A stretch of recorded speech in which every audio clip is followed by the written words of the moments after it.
Thank you very much, Minister, for the great speech and for being here today. We greatly appreciate it. I do have a couple packed questions, and then we'll take some questions from the audience if that's okay. Following up on your speech, an important enabler of achieving ambitious climate targets set here in Canada is recognition of the impact our responsibly produced natural gas can have in reducing emissions when LNG displaces higher emitting fuels in international markets. Do you see a path forward in working with governments and other stakeholders here in Canada and overseas to achieve a meaningful framework that recognizes our contribution to global emissions? Absolutely, and the Premier she's been talking about this a lot over the last number of weeks, so I'm very grateful for this question because right now we do see an opportunity for our responsibly developed and produced energy to meet global demands. And Article 6 and getting recognition for that production is absolutely part of it. It's something that I know it came up in my conversations with my colleagues last week, but the Premier and my department have also been working really closely with BC on, practically speaking, what that looks like. So I would say more to come. They call everything in government a table. I find it all very bureaucratic, but bear with me. These tables are being set up, and Premier is really pushing hard on this. And I know we heard it from industry, but I do just want to leave the message that both my department and the Premier, this is something they care a lot about, and know that this is an opportunity for us to push for. So it's something we'll discuss and have discussed with our federal counterparts. It started, I would say, this was fairly early on, maybe a month ago, when we met with federal ministers LeBlanc and Wilkinson. I know it's something the Premier raised with Prime Minister Justin Trudeau. It's something I've spoken to my colleague about, and so hopefully we'll see some movement on that soon, but it is absolutely one of our top priorities. Thank you. Environment and energy have never been more intertwined, and following up on your speech, from both a policy and public conversation perspective, what's your approach to navigating this extremely complex and ever-changing environment, and how do you envision achieving a balance in these issues that creates a stable, certain, and welcoming environment for the investment needed to take full advantage of our economic and emission reduction opportunities presented by Alberta's natural resources? Yeah, and that's a great question too, and it's not just energy and environment, but it is an approach that we're taking to try to break down some of the silos between government ministries and move quickly and nimbly and respond to the demands of both industry and the environment and growth are very much linked. We want to see emissions reduction.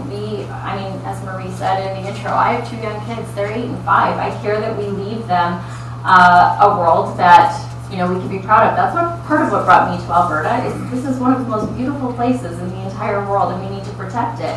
But what else brought me to Alberta was jobs and an economy and a diverse economy. And we want to continue to see that. I mean, our economy is more diverse than ever before. And so it doesn't have to be protect the environment or see economic growth. It's definitely an and conversation. And so it's not just about oil and gas. It's also about ag. And like I said, cement, petrochemicals, hydrogen, all of these things need a regulatory model that is quick, right? And so it's not about saying, we're going to abandon our high environmental standards. We're absolutely not. But one of the biggest I don't want to say complaints, but maybe a criticism I've heard about my current ministry in the past is, look, say yes, say no, but get to yes or no, and let us know if it's going to be yes or no so that we can make some decisions. And so we can still maintain, I see all of these people laughing all over this room. Noted. And so that's one of the things, that it doesn't mean that we abandon our high standards. No, let's maintain them, because that's also part of what makes us a leader here in Canada and worldwide. But let's get to a place, and I've seen it in the ministry, where they say, we weren't sure, but we thought we'd sit on this because it might be controversial. Okay, yeah, that doesn't help us. Like, if something is controversial, we meet with people, we meet with stakeholders, we go through all of the research and the data, and no, it's not me making these decisions, right? We have standards for that. But let's make sure that people can get through those regulatory processes quickly and with some certainty. And so there is going to be a lot of things that we are very much aligned with energy on, but like I said, there's other ministries that play as well. And I think Premier's vision, which I'm very much supportive of, is let's work together. So for example, on the negotiations with the federal government right now and these bilateral tables, it's myself, it's the Minister of Energy, it's the Minister of Finance, the Minister of Affordability and Utilities. We're all sitting there, the Minister of Justice, we're all sitting there at the table, figuring out, okay, what's our next step forward?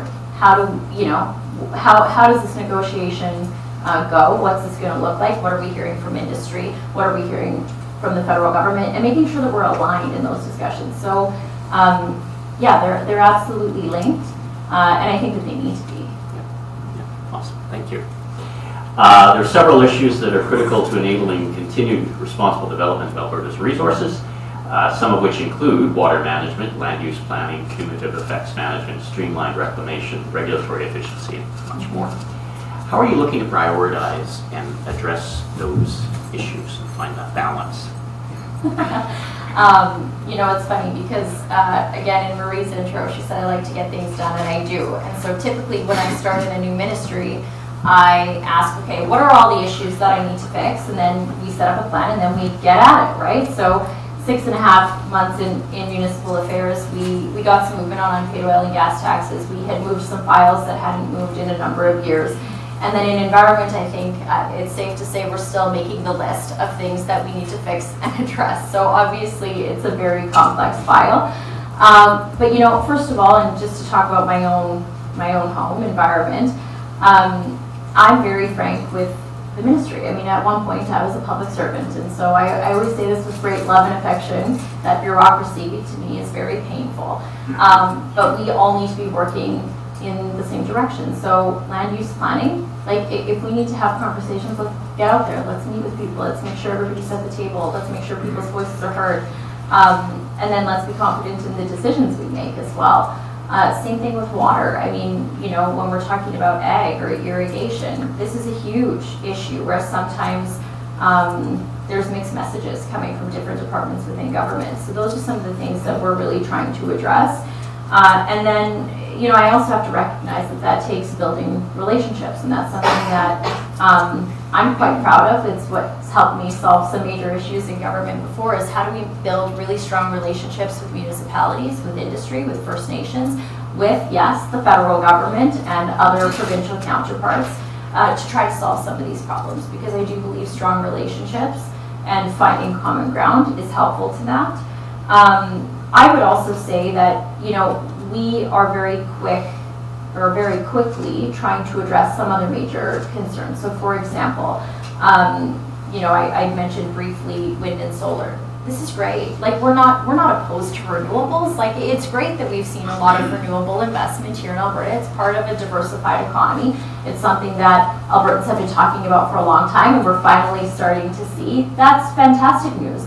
But we do have some things that we need to deal with when it comes to liability and reclamation in renewables, much like we've seen in oil and gas. So how do we get to a place where, there is some certainty, I would say, in that space? And so again, it comes back to kind of that shared model where we have, I heard Premier say, I added a Minister of Utilities and Affordability because I don't want this to fall off the radar for anybody. I want to move quickly on all fronts.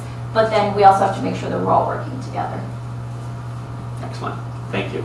Alberta Enterprise Group is proud of our representation around the province. I'm about to put a plug in for a part of the province. The Grand Prairie region is considered an economic engine in Alberta. The region has a vibrant oil and gas, forestry, agriculture, and tourism industry. Transportation routes are very important to all industries, and they are advocating for Highway 40 Southwest to support further growth. They would love to have you up and highlight the region and see the growth. Are you hoping to travel early in your mandate? Boy, that is really a good question. I thought where that question was going to go is, are you going to commit to the highway? I was going to say, my goodness, that is what gets a minister in trouble. But yes, and so this is actually one of the areas that it's a priority for me to get to. I was up in Grand Prairie region earlier in the last mandate, and so it is a priority for me right now, obviously, because I want to be able to do justice when describing just what's happening with industry in that area. And when I talk about the industries that are at risk from destructive federal policies like an oil and gas cap, that would be one of them, right? It's not just Bonnyville, Cold Lake, Fort McMurray. Also, the Grand Prairie region has a lot of activity going on. And I would say when it comes to economic corridors, that's another thing that the Premier just said, look, instead of just having a minister of highways or infrastructure, I also want one that's specific to economic corridors and recognizing just how big that economic impact is of making sure that we have the corridors to get our products to market, whatever that is.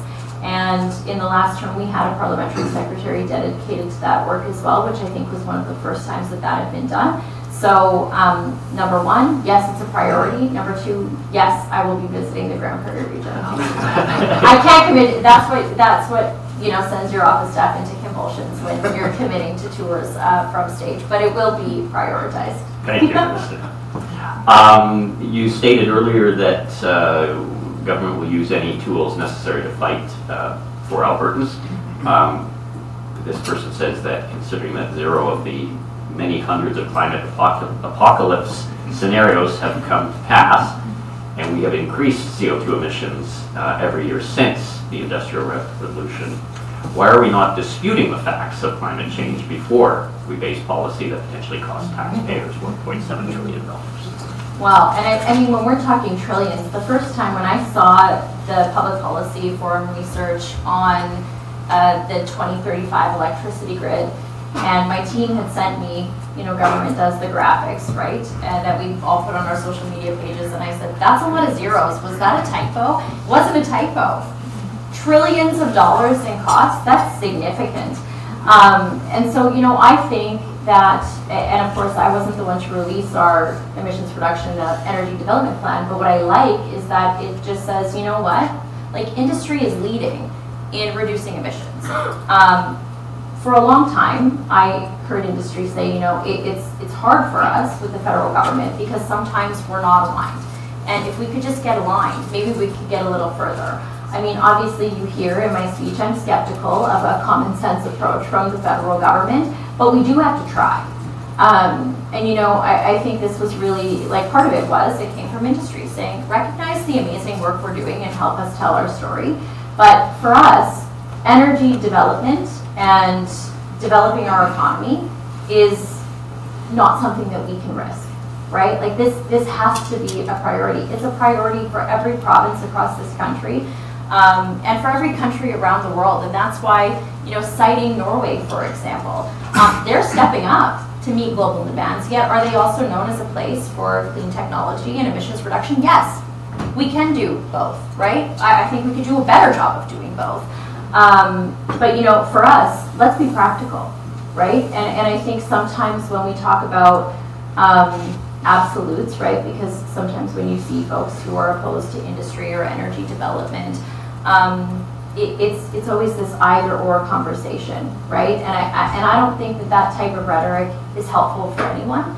And so what I continue to talk about is practicality. We aspire to carbon neutrality by 2050 because we also recognize the technology doesn't exist to get us there yet. So how can we be practical and still show that we support industry and we're doing the right things? Good balance, Minister. Bill C-69 is determined to be unconstitutional. Has the federal government launched an appeal to the SCC? The uncertainty around this issue is very negative. Is there anything that the Alberta government can do to resolve this uncertainty? That's a tricky one. That is a tricky one because obviously, as you know, we fought Bill C-69 again.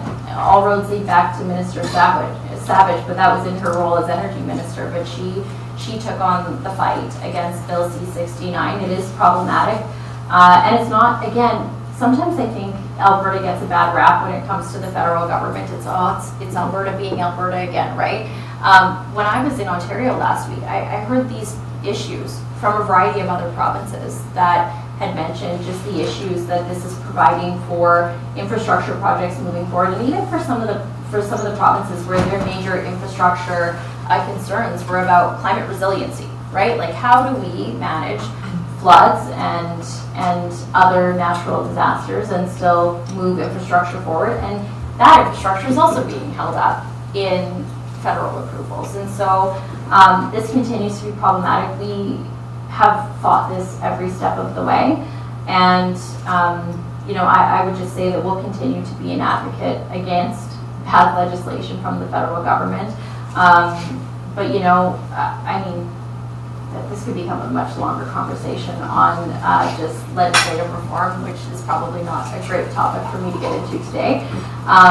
But it is something that we'll continue to push for. And I would say in Premier Smith, you also have somebody who's a really creative problem solver. So, she takes the feedback from industry, works with other provinces to say, look, if there is federal legislation like Bill C-69 and many others that are harmful to us and they're harmful to you, how do we work together to try to see change? So you'll continue to see that from us. And every tool in our disposal, we hope we don't have to get there. Like, we hope that we can enter these negotiations in good faith and have a good discussion, despite my feelings on how that might go. But that has to be our first approach, right? Is let's show that, like, at this point, I believe the Premier is the adult in the room, right? Sitting at the table with facts, with statistics, alongside industry, right? We're not making up policy on the fly here. We're talking about what currently exists and trying to get to a place of agreement. And I just sure hope that the feds, take us up on that, but we'll see. That remains to be seen. Yeah, absolutely. Carbon capture and storage. What specifically will the Alberta government be doing to help accelerate the development of carbon capture and storage, as well as the LNG industry? And what are you asking the federal government to do for their work? Yeah, so part of that is tied up in these bilateral tables. And so the Premier, after meeting with Ministers LeBlanc and Wilkinson, the Premier had expressed an interest to set up these negotiating tables sooner rather than later, and obviously following the meeting with the Prime Minister, that work has now begun. So we're setting those up so that we can have those negotiations. Obviously, Premier has said publicly that we're looking at some style of an APIP style program, recognizing industry needs some certainty and needs us to move a little bit quicker on that. And so now that's part of our negotiations with the federal government is, look, if you want to see this type of technology and innovation move forward, you also have to step up to the table, because these investments won't happen unless there's some certainty.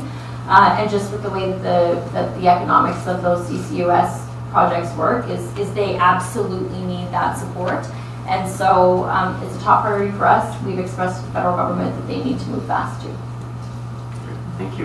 And LNG, sorry, I didn't touch on that, but LNG is the same thing. So that's linked with our conversations with the federal government, but also not being held up by that. We're working directly with BC on some opportunities there.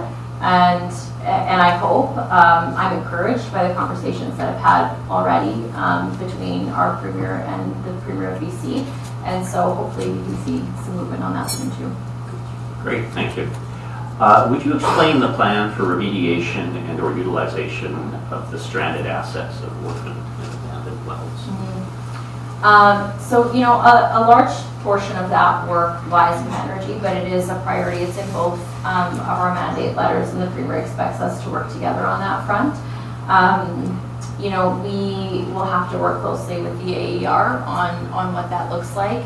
And I would say that while I can't probably give an update just yet, it's something that the Premier had, many of you may know that Dave Yeager was asked to meet and host a number of roundtables with industry about, and one of the topics being how we might address that issue, because it is an issue. It's an issue for our energy industry, it's an issue for landowners, it's an issue for municipalities, and so again, Premier gave us some very long lists of mandate letters with some very quick timelines, and so we look forward to getting that feedback and moving on it as quickly as we can. And I know my ministry certainly plays a role. Things like reclamation certificates have also been raised, timely reclamation certificates, partial reclamation certificates.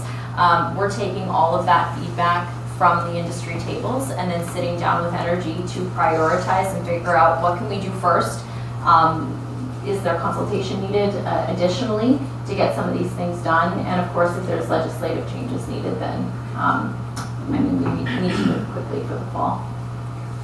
Thank you. I believe this is coming from somebody at SAIT. Our petroleum engineering program has gone from 400 a semester to 4. Students in high school and junior high are being told there's no future in energy. Without a workforce, there is no future. Yeah. You know, and that's something too I noticed. We've been talking about that not just in post-secondary, and I think that this is maybe one of the areas that when government ministries work in silos, we miss some major opportunities here. So it's something that I know is now a focus in K-12 to make sure that throughout high school, young people are made aware of the opportunities in our industries. And I say in all of our major industries because I think for a long time, it's just oil and gas. I mean, our economy is in fact more diverse than ever before. We want to keep moving in that direction. That's great, but we also do want to see, as the question says, a strong oil and gas industry. I think it's also not only starting in high school and making sure that students know what types of jobs are available. I think this was also maybe one of the things that having an emissions reduction and energy development plan was important for, so that young people know the exciting new technologies and innovations that are happening here in Alberta, and that we're actually painting a picture of the opportunities that can exist here. The environment does matter to younger generations. I mean, obviously I'm a conservative, so that matters to me as I think about younger voters coming in, but it's also, we need that workforce. We need them to study here, we need them to stay here. And so I think communicating the exciting things that are happening, making sure that we have the spaces available. In this case, we have the spaces available, but we need to do a better job of making sure students are able to see themselves in those careers and wanting to see themselves in those careers and then taking advantage of those opportunities. I would say that, I mean, what we're seeing in terms of the affordability crisis, I hope will also shift things in the opposite direction. I mean, in a constituency like mine, rapidly growing South Calgary, there were a lot of young people who were just buying houses or moving here from other provinces. One, because of affordability of housing. Two, because of jobs and opportunity. And so I do think that will have an impact too on young people wanting to stay here, but absolutely government has a role in making sure that young people are excited about the opportunities that exist here in Alberta. And I mean, I'm fairly new to this role, so I don't think I would do all the technology justice, but there are some cool things happening right across the province. And so even in our office, that's one of the things that's our goal is let's, you know, I have a communications background. Let's take what's happening out there, what industry is doing in every corner of this province, and making sure that Albertans know what's happening right here in our own backyards. But the added benefit would be also keeping some of our young people here by them knowing what's happening here. And celebrate it. And celebrate it, absolutely. And I mean, ag, what you're doing is no different, right? Like, this is exciting. When I think about the ag investments that are happening, whether it's vertical greenhouses, whether it's McCain, that value-added ag manufacturing tax credit, that was something I was really passionate about. Yes, I'm from Calgary, but I did grow up in rural Saskatchewan. So ag is something that I'm very passionate about. Maybe sometimes we don't talk about, you know, I think people in ag, you fairly say, they say we talk about energy a lot, but what about ag? We're trying to talk about all of those things. I mean, carbon neutral cement production. This is cool.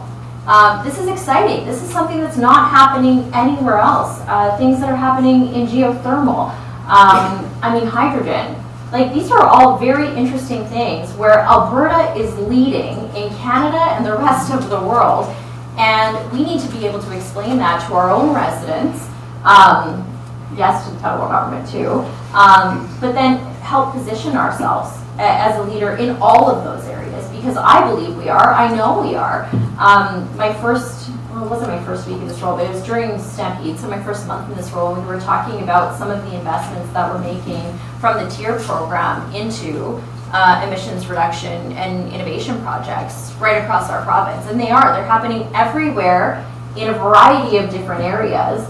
And so, you know, I see that as part of my job. But I mean, I would say, like, you know, that's part of my ask for you too, is make sure that we're talking and we know what you are all up to so that we can also help communicate your story.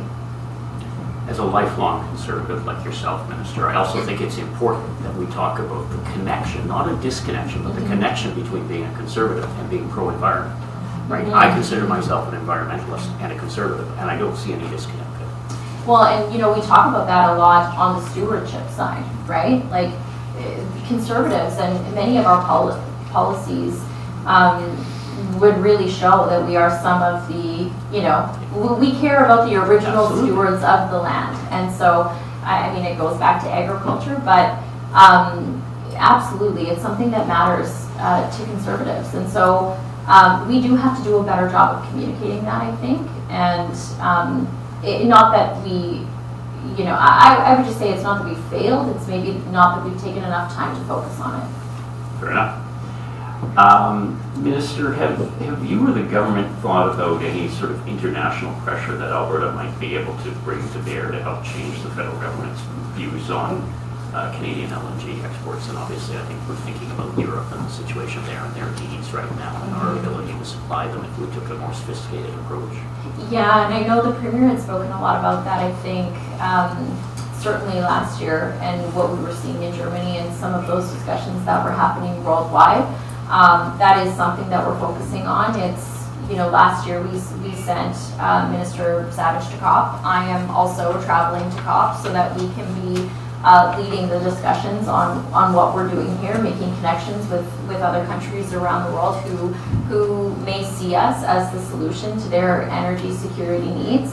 And I think that's why the Premier sees that as such a priority, because I don't think right now the federal government is probably the best person or the best people to tell that story and to be having those discussions. But yeah, it's definitely an opportunity for us, and I think what you'll see this fall too is that we are taking kind of a cross-industry approach where we have an Alberta contingency that is working together to create a narrative to talk about the great things we're doing. Of course, in CCUS, I know there's some hydrogen folks from the Hydrogen Hub, in the Industrial Heartland folks. Everybody is excited to go and tell our stories and see what connections might be possible worldwide. I've heard from some egg producers that they want to be at that table. Like, this is an opportunity for us, and by all means, I mean, if you have any feedback on that or ideas on that, let us know, but it's something that's a priority for the Premier for sure. Great, thank you. It was great to hear from Prairie Vertical Farms. What can this government do to continue to support innovative business leaders to grow a diversified economy in agriculture, including new fields such as controlled environment agriculture? We need to ensure that agriculture is a priority regardless of the price of oil or rate of inflation. Yeah, and I think we've touched on a couple of those things. I mean, just even in hearing your comments at the beginning, obviously, access to reliable and affordable energy, yes, that matters. But water is a huge issue when it comes to agriculture, whether it be irrigation or some of the projects that you're working on right now in vertical farming.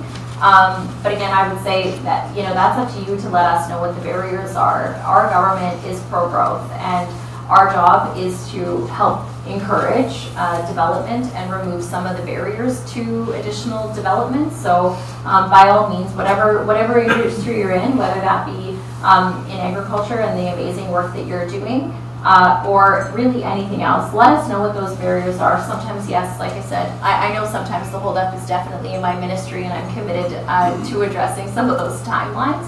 But bring us those ideas and those challenges, and we're happy to work with you to improve.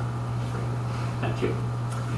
I work for a land development company. Quite often developments have wetlands in them. There seem to be two alternatives for the wetlands: acquire them and build over them, or leave them as such. If left alone, most of these wetlands will die out when development surrounds them. I think there are other and better alternatives. Would the province consider implementing other ways, and how does one approach development on this? I would say just reach out to our office. We did meet with someone. It actually wasn't a developer per se, but it was a municipality where this very issue came up. And so it is on the radar. It's definitely on my radar. It came up when we were talking with a municipality just about growth, and of course water. Water comes up when I'm working with municipalities all of the time. And so that's something that I'd be happy to have the discussion on, and I would just say, we're here. Christopher is my chief of staff. He's here as well, and he'd be happy to give you his card. It also has his direct cell phone. We'll take a couple hundred. I'm taking his, he tells that to people all the time. So I'm okay to say that. But we're happy to set up a meeting and to walk through that. Like I said, it's something that's been raised with me. Environment is a big file, and there are a lot of concerns that are top of mind for people right across our province in a variety of different areas. But we're working pretty quickly to meet with people, and I'll be quite frank with you, one of the best ways I find to meet a new file is to meet with all of our business partners, industry, stakeholders, and find out what their issues are with my ministry, and it helps me to better figure out where we need to fix things, and I tend to get briefing notes a little quicker that way. So that's really been my approach. So we're moving pretty rapidly to get through the list of all the folks who wanted to meet, but we're happy to, whether it's myself or Christopher or someone else in our office following up, and then seeing if there's something that we can do there. Yeah. Thank you.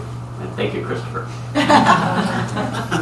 Climate change is happening. What can we do to adapt to ensure, or to, I think maybe endure weather changes?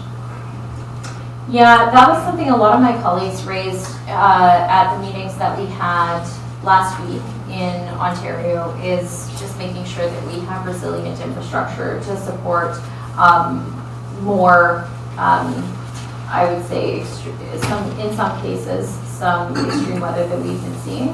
But again, I also think, yes, infrastructure is one thing. We want to look at, water and dams is something that's a huge part of my ministry.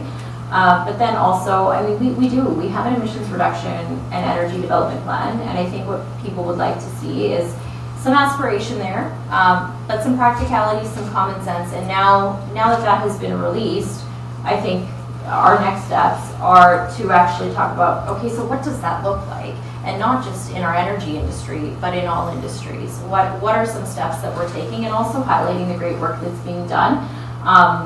Plastics, like that's something that maybe I'm just starting to see the impacts of, but we're doing some great things here when it comes to recycling and plastics and where we're headed in the future there. So part of it is just better communicating some of the work that is already underway, and then working with industry to articulate what all of you in this room are doing and how we can support you moving forward. But yeah, it's definitely a top of mind issue. And of course, water. Water on the bow and the elbow. We've also had those meetings too. So I'm not sure you want to respond to this question, but I'm going to read it out. With respect to your national counterpart, quote, how do you prepare for a meeting with an individual who clearly has mental health issues? I think we'll just let that one sit out there, Minister, if that's okay. Question on tailing costs. I did invite, I'll just say, I invited my federal counterpart to Fort McMurray, and I'm not sure why I felt so compelled to tell him the story. I said, have you ever been to Fort McMurray? Yes, he has been there once. And I said, well, look, when I toured some reclaimed wetlands, it was amazing. The woman who was touring me through talked about how when she was young and she could swim in the water in the river, she would come out of the water and you would have like droplets of oil on your skin, right? Like soil sands. And now that there's been development and this particular company has done such a great job of reclamation, one would never have guessed that development had occurred there. And you can now swim in the water, come out of the water, and you don't have the droplets. Like, I have no idea. Sometimes, I am a chatty person by nature, and so, to break the ice, I was telling some stories, and this is the one that I felt compelled to tell him, was about how amazing the oil sands are. And I don't know that he's going to join me on a tour, but, I felt it was important to tell a human story, right? If we can tell some of these human stories, not unlike Jerry with the non-plastic bags, that was my hope is, we spend a lot of time talking numbers and data. That doesn't always work, but how do we make this human, right? How do we talk about the humans that, we, the federal politicians, we are all elected to serve people. It's not to carry out one ideology or another. It's to leave this world better than we found it and represent the top of mind issues for everyday Canadians. Yep, that's affordability right now. It really is, energy security, but also like, let's hear from real people about what's actually happening there, and try to put ideology aside. So I did try that, yeah. Look forward to part 2 of that story. One more question. One more, okay. Minister, will Alberta and the oil and gas industry present a plan on how to reduce emissions and indicate what the feds can do, re-regulation and co-investment? I think it's us putting the onus on the feds as opposed to the feds always telling us what to do. Yeah, and you know what, I think that was part of the design too. By having our own emissions reduction and energy development plan, like enough with the federal government saying, here's our targets and here's how you're going to get there. This was really, you know, and I think I've heard the Premier say this was about us saying, you know what, we are leading in this area. We do care, we do have a plan. Many of these are in areas of provincial jurisdiction, not federal. So by having a plan, we can say, look, we have this. We can agree on, you know, what things are going to look like down the road, but we're going to determine what that looks like and what that is a way that makes sense for us to do that here in Alberta. That recognizes our unique industries, our unique challenges, our unique climate. But we're going to do that work ourselves, and we don't need the federal government to tell us how we're going to do that. And so, you know, because I've also had constituents say to me, why did you have an emissions reduction plan, you know? Well, because we don't think that we need the federal government infringing on our areas of provincial jurisdiction, and this is one where we are, in fact, and we, not as in we government, we as an industry. Industry is leading the way. Industry sees that this is necessary for investment and growth and development. And in order to say, you know what, federal government, we got this, we needed to put pen to paper. And that's what I think our emissions reduction and energy development plan was all about. We can do both. We can walk and chew gum at the same time. We can develop and grow our industry while reducing emissions. We can do that. And so, you know, I think that's where you've seen a shift in tone and approach under our current Premier that says, you know what, we got this. We will always stand up for Albertans. We will defend our major industry, and we will do what's right for the next generation, which is to make sure that we're, you know what, yeah, reducing emissions, but making sure that we have an industry and a diverse economy that is sustainable for generations to come, so that my kids, that they have a choice, that they can stay here and that they can work here, they can raise their families here and be entrepreneurs or work in energy or work in agriculture or any of the amazing opportunities that they might want to have here. That's what matters to us, is leaving this place better than we found it in all of those aspects. And so that's our approach. And again, yeah, we're starting, you know, it's eyes wide open. Like, you know, I don't say, oh, we're all going to sit at the table and we're going to have a 5-minute negotiation. We're going to have investments in clean technology and no emissions caps. Like, you know, we've been here for long enough to know that we're going to have to fight hard for the best interests of Albertans. But we also want to show that this isn't just about petty arguments. Like, we have to show up at the table in good faith, give the federal government an opportunity to step up. Like, this is an opportunity. This is an opportunity for even the federal government to say, look, we're leaders, and you know where we're leading? In Alberta and in Newfoundland, and that we care about affordability for everyday Canadians. So that was our plea. But